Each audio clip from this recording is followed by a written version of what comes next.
Roho Mtakatifu anapoingia ndani ya mtu au anapokuja katika maisha ya mtu, anakuja kwa ajili ya kazi maalum. Anakuja kufanya kazi. Haji kupoteza muda, haji kutalii.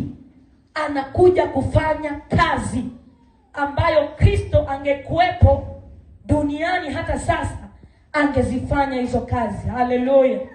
Bwana Yesu asifiwe. Kazi mojawapo ya Roho Mtakatifu ni kufundisha. Roho Mtakatifu anafundisha. Roho Mtakatifu ni mwalimu. Naomba tusome katika kitabu cha Yohana sura ya 14 mstari wa 26. Roho Mtakatifu anafundisha. Kazi mojawapo ya Roho Mtakatifu ni kutufundisha. Yohana sura ya 14 mstari wa 26. Aliyefika naomba atusomee vizuri kabisa. Yohana sura ya 14 mstari wa 26.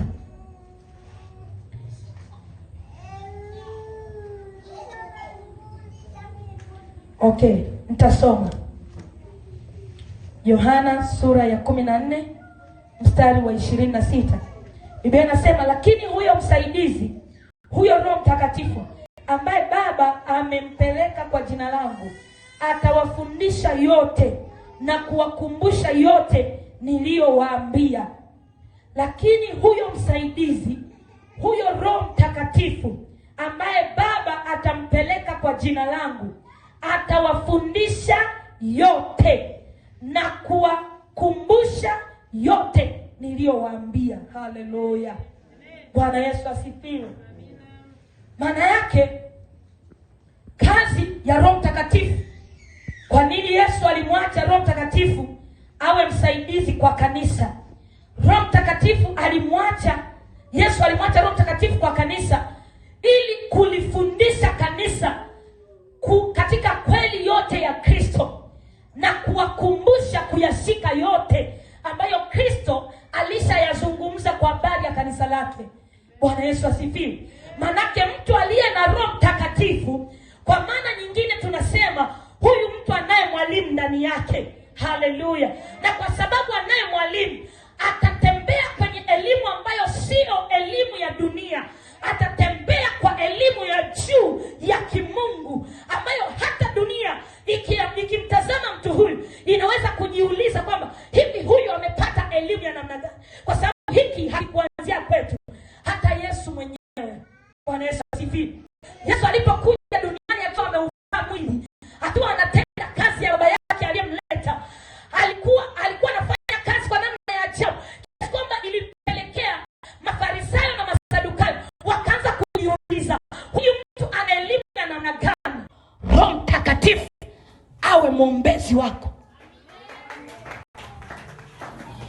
Paulo akasema hivi, nitaomba kwa akili na nitaomba katika roho pia. So mwanzo mwisho.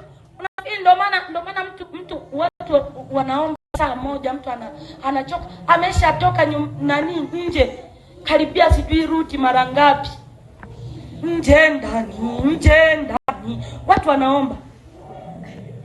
Yaani akifika tu hapa nyayo Shetani anamwambia, wewe unajua umeshakaa hapa dakika 5 hujakutembelea kule uwani.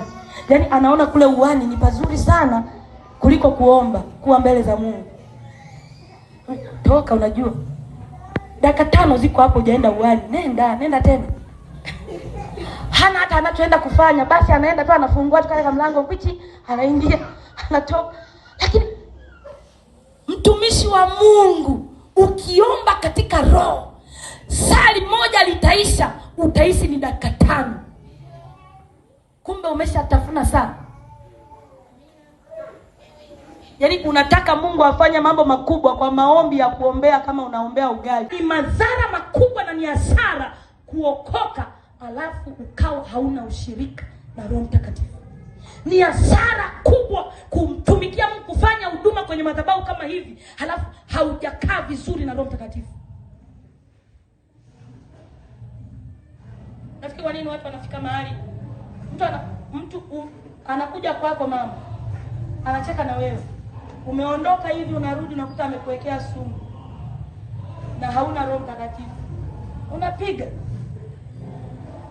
Lakini kama una Roho Mtakatifu, yani unavyoenda hivi unavyorudi, unasikia Roho Mtakatifu anakuambia hivi, yani hivi ulivyotoka nenda mazima, sirudi. Halo. Wengine kwa sababu ya kukosa Roho Mtakatifu katika kuzungumza, kuna watu walikuja wakazungumza na wewe ukahisi ni kama watu wazuri, kumbe wanatega taarifa zako wazipate. Kuna umuhimu na faida kubwa ya mtu aliyeokoka kuwa na ushirika na Roho Mtakatifu.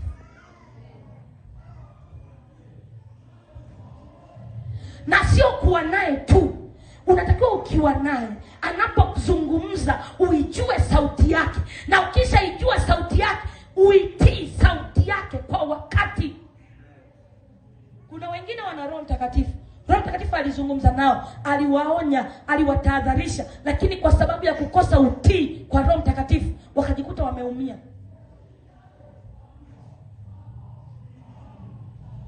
Ni mama wa familia, umejenga urafiki na mtu fulani, ndani rohoni unashuhudiwa kata urafiki na huyo mtu sio mtu mzuri, umeng'ang'ana. Umepungukiwa nini?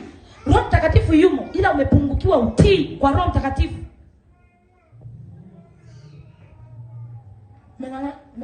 Umeng'ang'ana. Mara anaanza kukupeleka kuzurula kusikokuwa na maana. Mume wako ashakuzuia usije nyumbani saa fulani, umetoka sijui umetoka wapi. Mwisho wa siku ndoa yako inavunjika. Na Roho Mtakatifu alikuwa naye. Roho Mtakatifu sio kitu ambacho tunakuja kwenye ibada tunamwambia haya Roho Mtakatifu njoo, tukimaliza ibada tunamwambia Roho Mtakatifu rudi kapumzike mbinguni, tuache tuendelee na shughuli zetu. Roho Mtakatifu anatakiwa akae ndani yako siku zote, saa yoyote, majira yoyote.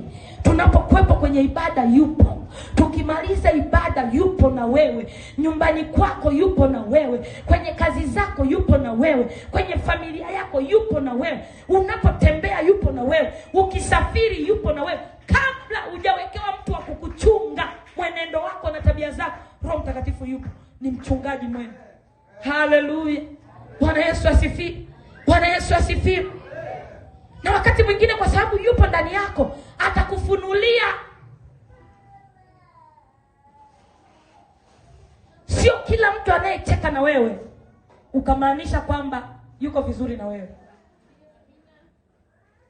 Kuna watu wengine ufichia uovu wao na ubaya wao na roho zao mbaya kwenye kicheko na tabasamu. Lakini ukiwa na Roho Mtakatifu anakufunulia, anakuambia wewe hilo cheko wewe hata usirelax, achana nalo. Limebeba kitu, limebeba bomu. Kwa nini? Unaye Roho Mtakatifu. Mtu na ataniane na mtu mwingine yoyote, lakini sio mtu ambaye anaongozwa na Roho Mtakatifu. Mwenye Roho Mtakatifu, Roho Mtakatifu humjulisha yote yaliyopo, yajayo, yaliyopita.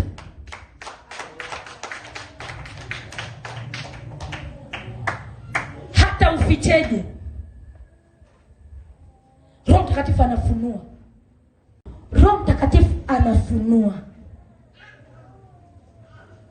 Twende kwenye kitabu cha waraka wa pili wa Petro sura ya kwanza mstari wa 21. Mtu mmoja akimbie chapu. Waraka wa kwanza wa Petro sura ya kwanza kabisa mstari wa 21.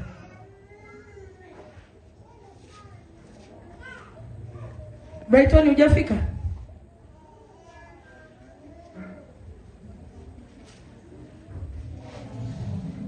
Waraka wa kwanza wa Petro. Okay, waraka wa pili wa Petro sura ya kwanza mstari wa 21. Ndiyo. Nijua neno hili kwanza, na kwamba hakuna unabii katika maandiko patao kufasiriwa kama apendavyo Mungu fulani.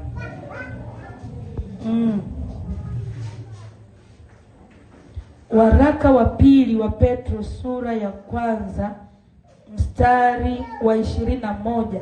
Biblia inasema hivi, maana unabii haukuletwa popote kwa mapenzi ya mwanadamu, bali wanadamu walinena yaliyotoka kwa Mungu wakiongozwa na Roho Mtakatifu.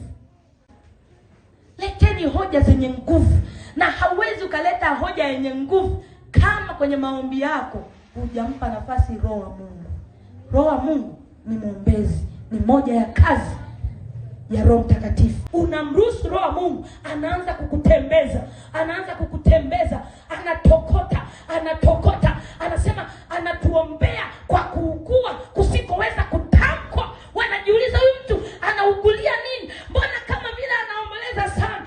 Anaombewa na Roho Mtakatifu. Subirieni, muda sio mrefu mambo yake yatabadilishwa, atakuwa mtu mwingine. Haleluya. So naomba tu kwa akili.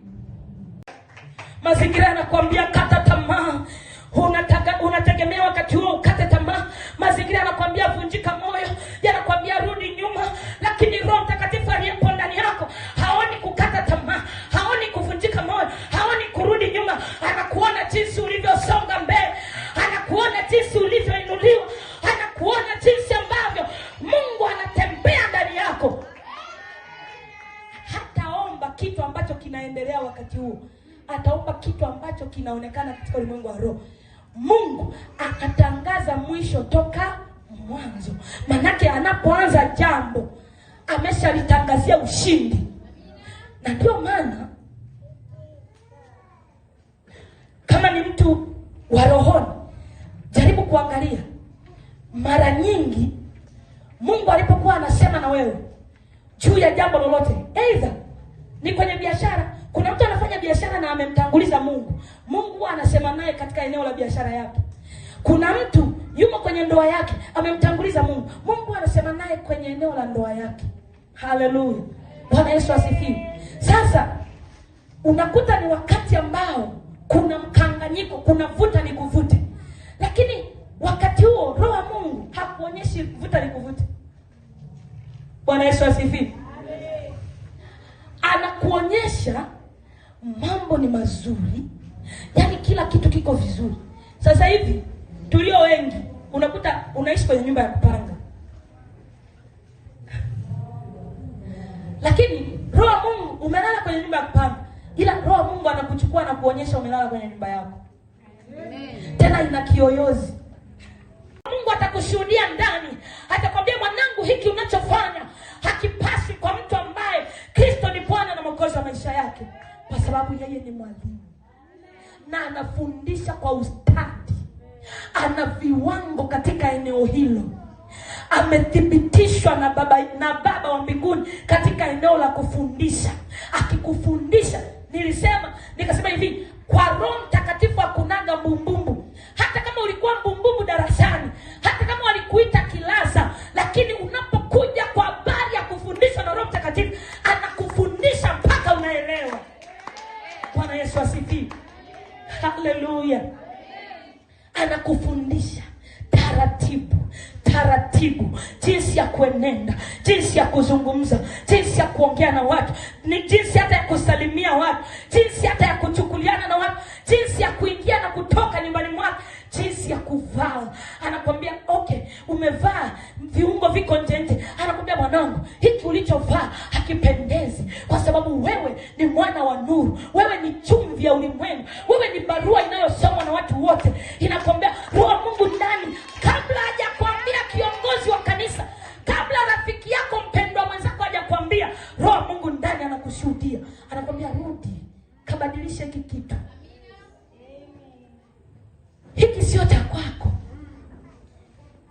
Utakapobadilisha, unashangaa, unasikia amani.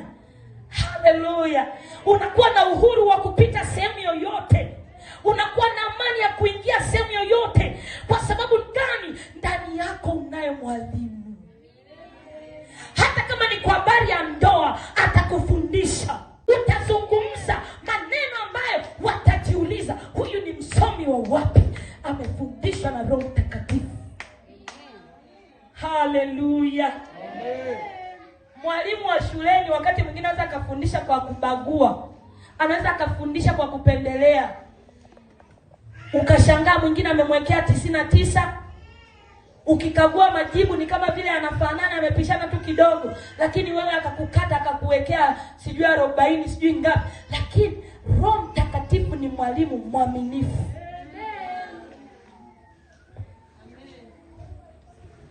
Ni mwalimu mwaminifu. Unajaribu kufundisha watoto wako, ni kama hawakuelewi, wapeleke watoto wako kwa Roho Mtakatifu, wakutanishe na mwalimu mzuri, na mwalimu mwenye kiwango. Hakika nakwambia maisha yao yatabadilika, tabia zao zitabadilika, mienendo yao itabadilika, kwa sababu wamekutana na mwalimu mzuri, Roho Mtakatifu. Huyu ni mwalimu ambaye akwenda chuo cha ualimu pale Morogoro au Dodoma. Ni mwalimu ambaye ametoka juu mbinguni kwa Baba, anakufundisha kweli yote. Haleluya. Lakini pia kazi mojawapo, kazi nyingine ya Roho Mtakatifu, anashuhudia. Anashuhudia kwa namna gani? Unapofanya jambo ambalo sio zuri, hata wakati mwingine labda umemwambia mwingine, umemjibu mtu. Unajua lazima tukubali kwamba sisi ni wanadamu na tupo duniani, na kwa sababu ni wanadamu tunakosea, tuna mapungufu, ili Mungu abaki kuwa Mungu aliyekamilika. Lakini mapungufu yako yanaweza kubadilishwa na Roho Mtakatifu. Kuna saa mwingine ukuta umeulizwa tu na mwenzako, na mpendwa mwenzako, kitu kizuri tu, lakini namna ulivyojibu, ukibaki katika utulivu, Roho Mungu anakushuhudia ndani. Anakwambia, unajua mwenzako pale ulipofanya 1 2 3 umemjeruhi, umemwacha na majeraha, umemkwaza, umemuumiza, umejibu vibaya. Wewe ni mtumishi, wewe umeokoka. Anakushuhudia ndani, dhamira ile ya ndani inakushuhudia kwamba hichi ulichofanya sio sahihi. Hapa umezungumza uongo, hapa unataka kuongopa. Zungumza kweli, kwa sababu Roho Mtakatifu ni Roho wa kweli. Haleluya. Lakini sasa ukikuta mlokole ameokoka, ananena kwa lugha, lakini anazungumza uongo na hashuhudiwi kuhukumiwa ndani kwamba alichokifanya sio, ujue yule mlokole yuko kwenye hali mbaya. Haleluya. Bwana Yesu asifiwe. Roho Mtakatifu anashuhudia. Unataka kuchukua kitu sio cha kwako, Roho Mtakatifu anakushuhudia ndani. Wewe hicho unachotaka kuchukua sio cha kwako, acha. Haujaomba, acha.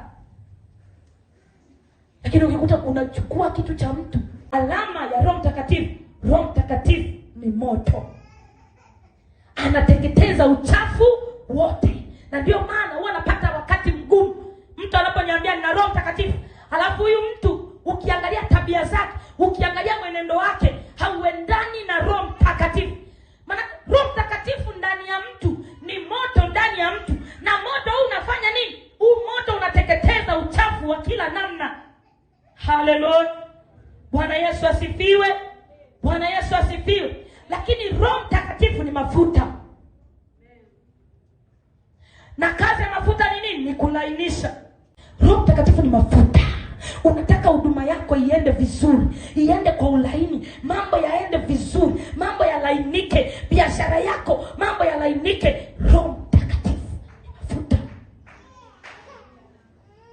Ukisimama kuomba, wakati mwingine unaomba unasikia ukame, unasikia ugumu, unasikia kukaukiwa, mafuta. Haleluya. Bwana Yesu asifiwe. Bwana Yesu asifiwe. Roho wa Mungu akiwa ndani yako, ni mafuta yapo ndani yako. Ukigusa kitu kinalainika, kinaenda, kwa sababu sio kwa nguvu zako, bali ni kwa uweza wa Roho Mtakatifu. Roho Mtakatifu ni mafuta. Ukimweka kwenye vitu vilivyo vigumu, analainisha. Haleluya, haleluya. Lakini wakati mwingine Roho Mtakatifu anajitokeza kwa alama ya njiwa. Na kwa nini anatumiwa kwa alama hii ya njiwa? Kwa sababu njiwa ni mwerevu, lakini njiwa ni mpole. Tunaona wakati Yesu anabatizwa akiwa anabatizwa mto Yordani na Yohana Mbatizaji, kuna njiwa ambaye ni hua, mfano wa hua, alitua mabegani mwake. Hiyo ni alama. Kwa hiyo ilikuwa inaashiria kwamba Roho Mtakatifu yupo juu ya Yesu Kristo. Bwana Yesu asifiwe sana. Haleluya. Lakini Roho Mtakatifu wakati mwingine ni kama upepo.